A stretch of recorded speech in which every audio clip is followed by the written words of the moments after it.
In a historic and highly anticipated decision, the United States Supreme Court has just overturned former President Trump's emergency tariffs, delivering a major blow to the scope of executive authority and sending shockwaves through Washington.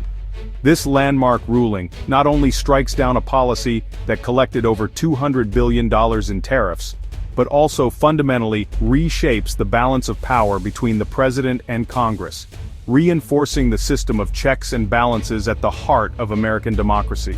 The court sided with challengers who argued that only Congress has the constitutional authority to levy taxes and duties, not the President acting alone. This sets a powerful new precedent, clarifying the limits of executive power in matters of economic policy.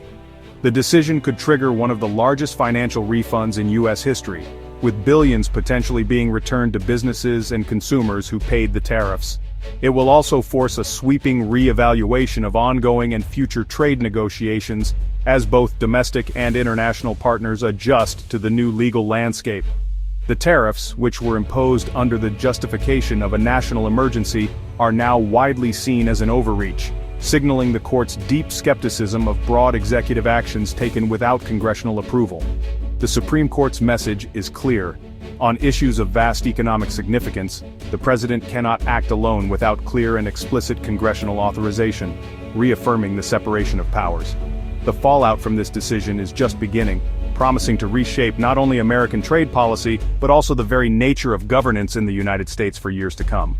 To understand the Supreme Court's decision, we need to look at how these tariffs began. Former President Trump used the International Emergency Economic Powers Act, or IEEPA, a 1970s law meant for genuine crises, to justify the tariffs. The administration claimed the U.S. trade deficit was a national emergency, a novel use of IEEPA. This allowed a 10% tariff on goods from over 90 countries, with even higher duties for some. Critics argued this bypassed Congress, letting the president create a massive new tax program unilaterally. The tariffs generated over $210 billion in a single year, costs ultimately paid by American businesses and consumers. This set the stage for a constitutional showdown over who truly controls the power of the purse. The tariffs sparked immediate and widespread backlash from small and medium-sized American businesses across the country. For many, these new trade barriers felt like an existential threat, arriving with little warning and upending years of careful planning and hard work.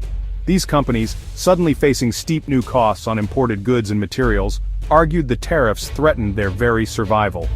Many business owners saw the move as an abuse of presidential power, bypassing the checks and balances that are supposed to protect them. Represented by legal advocacy groups and joined by a dozen states, these business owners took their fight to the courts. They sued, claiming the IEEPA was never intended to let the president impose taxes or tariffs without congressional approval, and that such actions set a dangerous precedent. The Constitution, they argued, is clear. Only Congress has the authority to tax and regulate commerce. Allowing the president to act alone, they warned, undermines the very foundation of American democracy. Many businesses described chaos in their supply chains, lost profits, and agonizing decisions, whether to raise prices, lay off workers, or close their doors for good. The ripple effects were felt in communities nationwide, as local economies struggled to adapt. States joined the fight, arguing the tariffs hurt their economies and consumers, and defending both local interests and the constitutional principles that protect them. Governors and legislators spoke out, highlighting the real-world impact on jobs and families.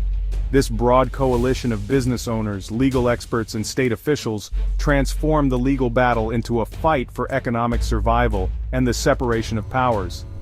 Their unity sent a powerful message about the stakes involved. Their persistence pushed the case through the courts, demanding clear answers about the limits of presidential authority and the future of American trade policy. The human stories behind the lawsuit, families on the brink, dreams at risk, made the constitutional debate urgent and real, putting faces to the legal arguments. The coalition's relentless efforts ensured the Supreme Court would have to decide once and for all who truly holds the power over trade and taxation in America. Their fight became a defining moment for American governance, a test of the nation's commitment to both economic opportunity and constitutional order. Before reaching the Supreme Court, the case won key victories in lower courts. The U.S. Court of International Trade ruled the president's use of IEEPA for tariffs was unlawful, calling it a power reserved for Congress. The administration appealed, but the Federal Circuit Court affirmed, only Congress can levy broad tariffs, and IEPA's history didn't support such sweeping executive power. Judges emphasized that emergencies can't justify bypassing constitutional limits. The courts paused their rulings, allowing a final appeal to the Supreme Court. These decisions built a strong legal foundation, framing the issue as a fundamental question of the separation of powers. The judiciary made clear the president had crossed a constitutional line. The stakes were enormous, over $210 billion in tariffs collected, now potentially subject to refund. Processing these refunds will be one of the largest payouts in U.S. history, creating logistical and financial challenges. The administration warned that losing the tariffs could unravel trade deals and weaken U.S. leverage abroad.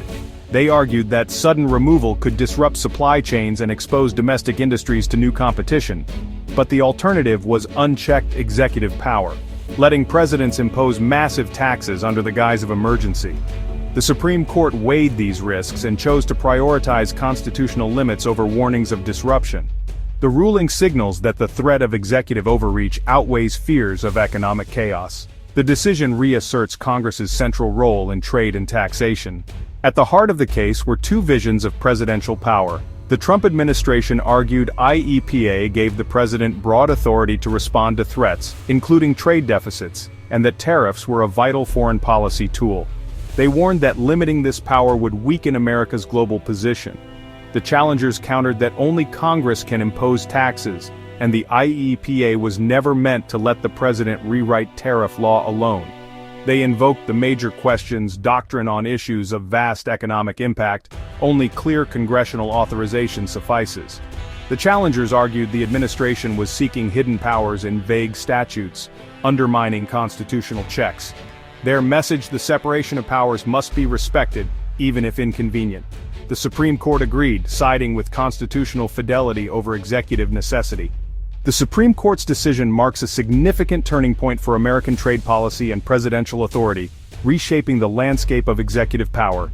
The immediate result is a massive, complex refund process for importers, who now face a labyrinth of paperwork and regulations. More importantly, the ruling strips future presidents of a powerful tool, forcing them to seek explicit congressional approval for broad tariffs, fundamentally altering the balance of power. Congress's role in economic policy is restored, reversing decades of executive expansion and reasserting its constitutional authority. The decision narrows the scope of emergency powers, making clear that trade deficits aren't national emergencies justifying unilateral action, thus limiting the executive branch's reach. This precedent will ripple into other areas where presidents have used emergency declarations to bypass Congress, setting a new standard for executive limitations. The ruling is a victory for those who advocate for a more constrained, constitutionally grounded presidency, ensuring a more balanced government.